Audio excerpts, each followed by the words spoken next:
Welcome to the Reparenting Daily podcast. In this podcast, we'll dive deep into reparenting, exploring tools and resources to help us through our journey. The podcast is divided into 3 sections. First is a reading. Second is a discussion of the reading, followed by a journal prompt. And the last section is a peaceful meditation for closing.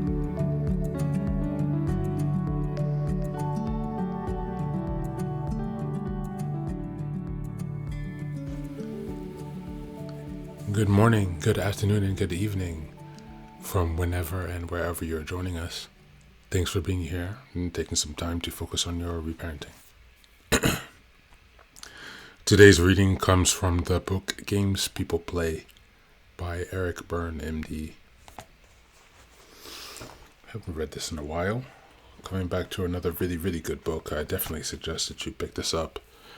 It's about transactional analysis, the psychology of human relationships. We're going to be starting at the section called the players of the game. You'll understand if you pick up this book, which again, I definitely suggest that you do.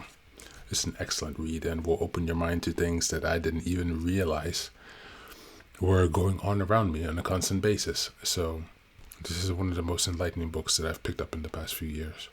In any case, let's get to the reading. 14. The players. Many games are played most intensely by disturbed people. Generally speaking, the more disturbed they are, the harder they play. Curiously enough, however, some schizophrenics seem to refuse to play games and demand candidness from the beginning. In everyday life, games are played with the greatest conviction by 2 classes of individual, the sulks and the jerks or squares. The sulk is a man who is angry at his mother. On investigation, it emerges that he has been angry at her since early childhood. He often has good child reasons for his anger. She may have deserted him during a critical period in his boyhood by getting sick and going to a hospital. Or she may have given birth to too many siblings. Sometimes desertion is more deliberate. She may have farmed him out in order to remarry. In any case, he has been sulking ever since. He does not like women, although he may be a Don Juan. Since sulking is deliberate at its inception, the decision to sulk can be reversed at any period of life, just as it can be during childhood when it comes for time for dinner. The requirements for reversing the decision are the same for the grown-up sulk as for the little boy. He must be able to save face. He must be offered something worthwhile in exchange for the privilege of sulking.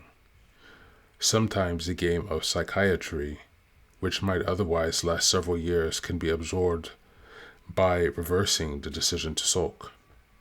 This requires careful preparation of the patient and proper timing and approach. Clumsiness or bullying on the part of the therapist will have no better result than it does with a sulky boy. In the long run, the patient will pay the therapist back for his mishandling, just as the little boy will eventually repay clumsy parents. Indeed. With female sulks, the situation is the same. Mutatis mutandis. If they are angry at father, their wooden leg, what do you expect of a woman who had a father like that?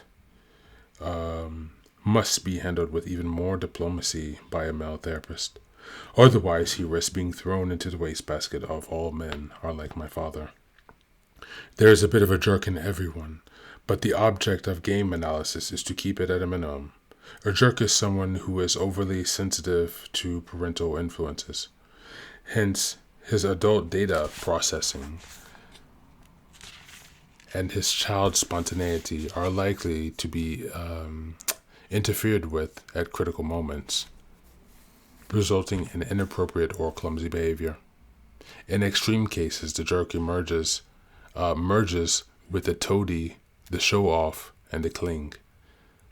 The jerk is not to be confused with the bewildered schizophrenic who has no functioning parent and very little functioning adult, so that he has to cope with the world in the ego state of a confused child. It is interesting that in common usage, jerk is an epithet only applied to men, or in rare cases to masculine women. A prig is even more of a square than a jerk. Prig is usually a word reserved for women, but occasionally it is said of men of somewhat feminine tendencies. Thank you, and that's the reading for today.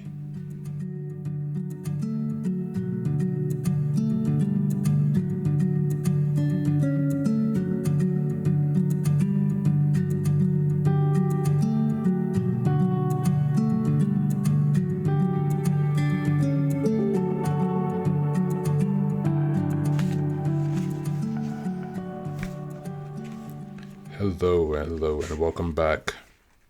I absolutely love this book. Games people play. The world we live in is full of toxic games, toxic manipulations. The toxic people are the ones who seem to rise to the top. And if you are neurodivergent or somewhere on the spectrum, or gifted or neurodivergent in any capacity, many of these subtleties can seem to fly over your head. So we're here to teach you today. Games People Play is an excellent book I'm thinking in different languages, the pronouns of a book. So this book is one that really exposes or releases the idea of transactional analysis. He is the one who developed this. It's a way of understanding relationships as transactions, as games. And so if you've never taken the time to think of relationship as a game, perhaps that's the first step today. Have you ever considered relationships games? Are you aware of the games in relationships? Are you aware of transactional analysis already? Perhaps today reflect on your current relationships dynamics. Are you aware, or are you capable of analyzing your relationships and interactions from a transactional transactional analysis standpoint? I definitely suggest you take a look at this book, if nothing more than to read a bit more of the details of what it's about. But it's a really important set of skills in this book, so take time to check it out and reflect on those questions. Take care of yourself and be well.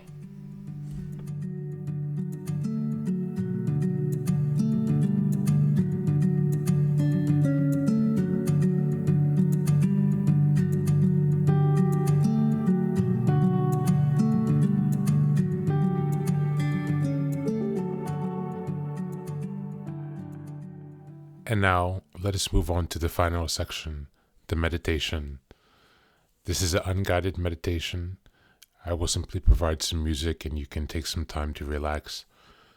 Please feel free to choose a location and a place where you feel safe and where you can be undisturbed for the next 10 minutes. You can choose to be sitting down, standing, as you like, wherever you are most comfortable. Thank you for being here and enjoy the meditation.